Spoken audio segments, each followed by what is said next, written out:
Welcome to Physics with Mr. Brazil. This is a video on determining tension at angles on a chord. This is a part 3 of a 3-part series. There are links below to part 1 and 2, so if you need to check those out before learning about this topic, go to those, but here we go. So in this case, we're going to be looking at an object that's hanging, non-motion. I'm going to make this the ceiling. And I have a chord at this angle coming downward. I'm going to call it theta 1. I'm going to make it 22.0 degrees.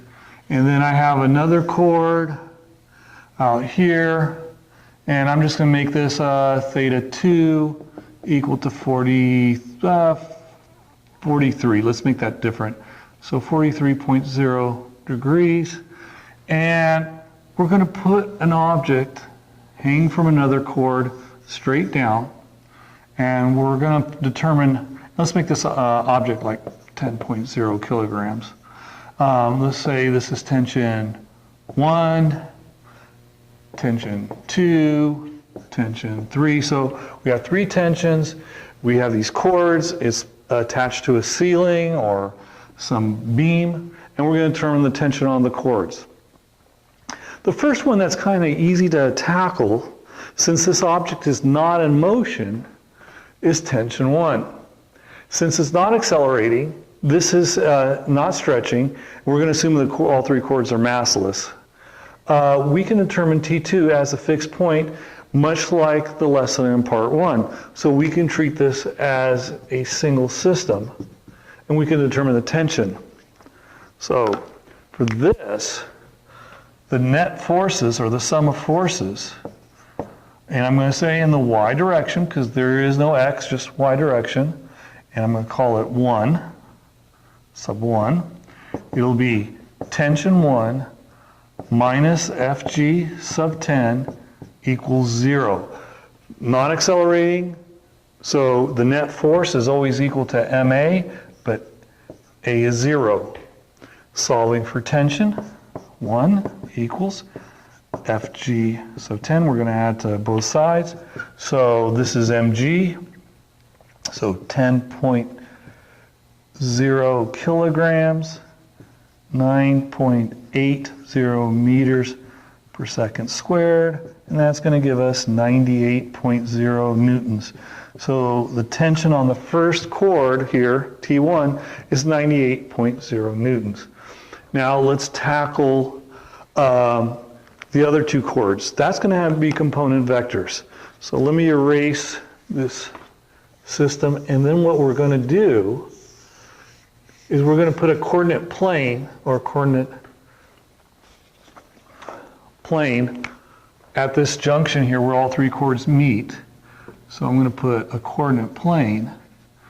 So here's our y direction, here's our x direction.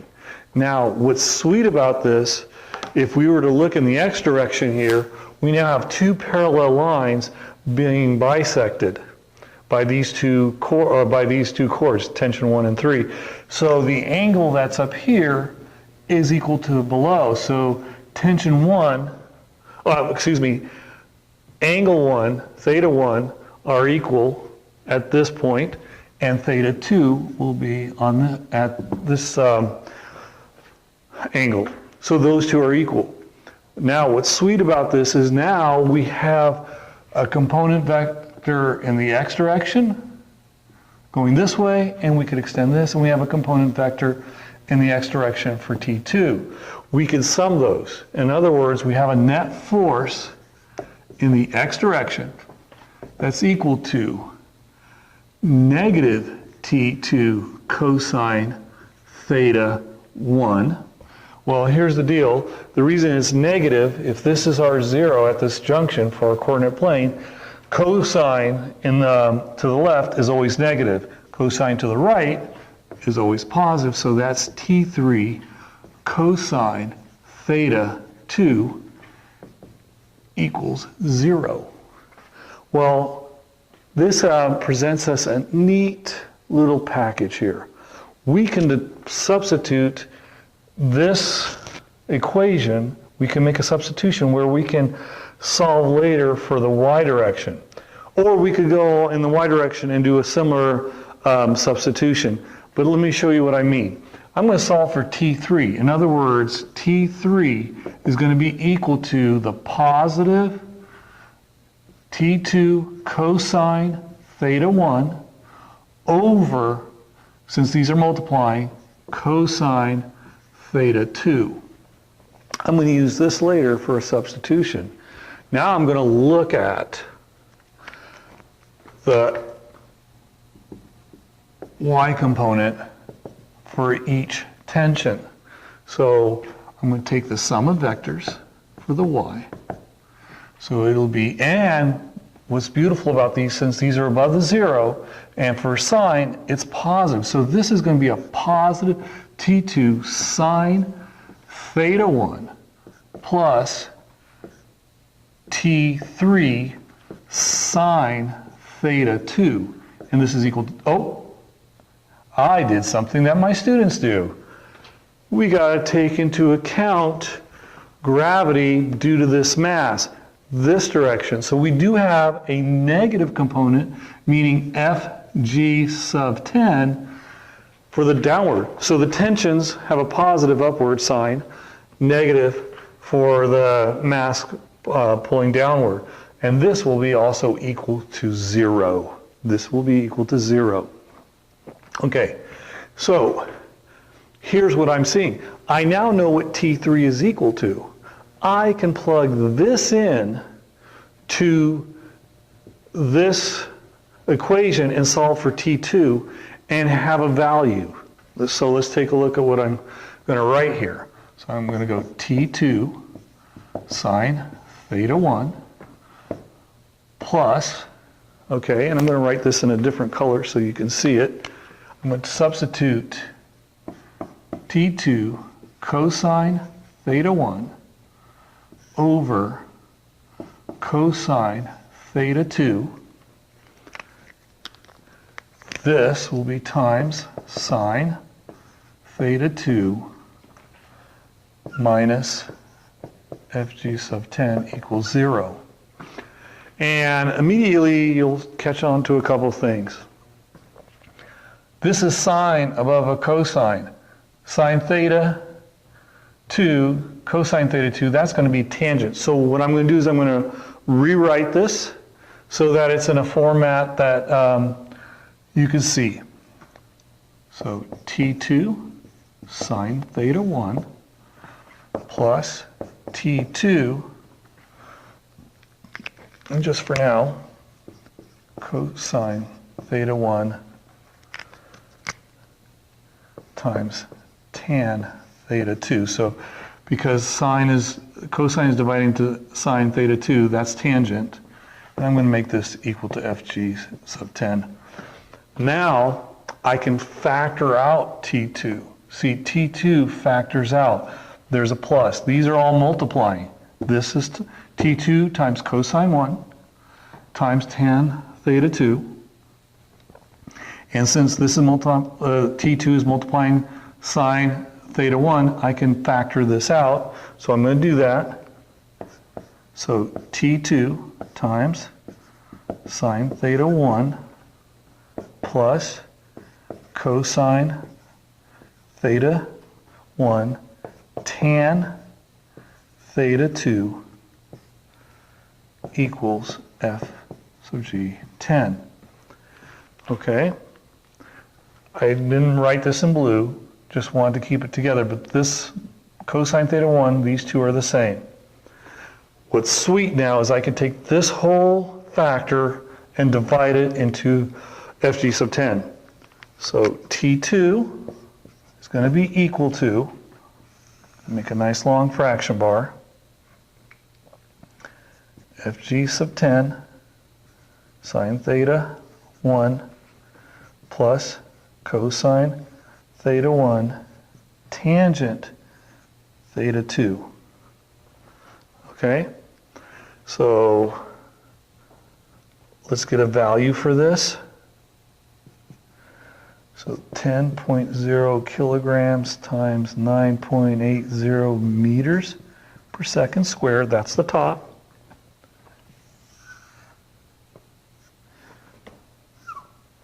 So sine theta 1, which is 22.0 degrees, plus cosine 43.0 degrees times tangent, oops, erase that, tangent 43, oops, this is cosine 1. Let me re-erase that. I need to put cosine 1, so that's 22.0, tangent 43 degrees. Okay, so hopefully you can see what I've done here. Now, let's plug this in the calculator and see what we're going to get. It's 98 divided by sine 22 plus cosine 22 times tan 43 equals 79.1 newtons. 79.1 newtons. Okay? So tension 2 is 79.1 newtons. Well, now we can do is, I'm going to do this in blue up here, now we can solve for tension 3. So at 79.1 newtons, cosine theta 1, 22.0 degrees, cosine 43 degrees, 0.0. Okay, and let's see what we get. Clear the calculator, and 79.1 times cosine 22 and cosine 43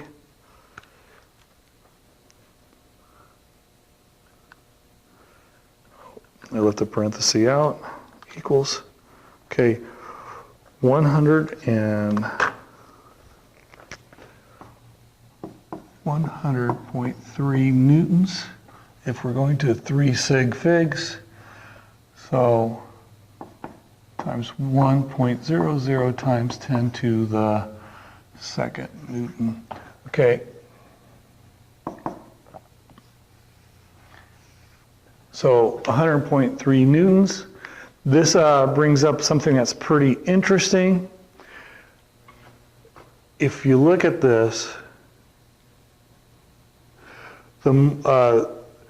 the greater the angle, the greater the force. The more shallow the angle, the least the force, which is very interesting. So in other words, your smaller angle is going to exert less force than your greater angles. You should do it experimentally. Your professor should, or any teacher should, put some force sensors, and as you change the angle, just tie a string between both force sensors, put it right in the middle. You'll see there will be equal force, equal tension, and then you'll slide it over, and you'll notice the one with the smaller angle will have a lot less force compared to the one with the greater angle. So keep up with physics, and hopefully this is helpful. I'm going to move aside so you can look at the math a little more if you need to review it and pause the video. Until next time.